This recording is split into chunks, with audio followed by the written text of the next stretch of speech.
38 किमी रास्ता को 7 वर्ष 40 कोटी ऊर्ध्व टंका खर्च अर्थात गोटे किलोमीटर को 1 कोटी ऊर्ध्व टंका खर्च हेले रास्तार अवस्था केबे संपूर्ण भल होना।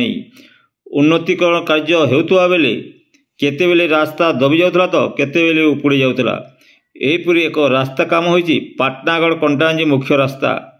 यही रास्ता 2017-18 वर्तमान विधायक थिबा कनकवर्धन सिंहदेव सेतेले विधायक थिले। तांकरी समय रे प्राय 36 कोटी टंका अटकल रे यही रास्तार उन्नतीकरण कार्य होइतला। उन्नतीकरण समय रे ही कार्य अत्यंत निम्नमान होइतबारु मंडोदर छक निकट रे रास्ता दबी मध्य जाइतला। ताकू मरामती करी ठेकेदार चलाई देथिला।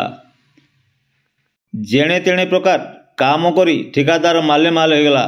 विधायक थिबा कनकवर्धन सिंहदेव मध्य निम्नमान कार्य संपर्क में जानी हेले किछि कले नाही। तापरे 2019 रे सरोज मेहर विधायक हेले।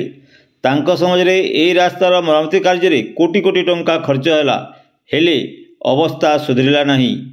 रास्ता खालखमार परिपूर्ण होइछि। सामान्य वर्षा हेले रास्ता रे पानी जमा होइछि। एबे पुणी कनकवर्धन सिंहदेव विधायक होइछन्ति। प्रगतिर डिमिडिमि पिटुवा मान्यवर विधायक तथा उपमुख्यमंत्री नजर में यही पाटनागढ़ कंटाई रास्ता उपर केबे पड़िबो देखिबार बाकी रहिला।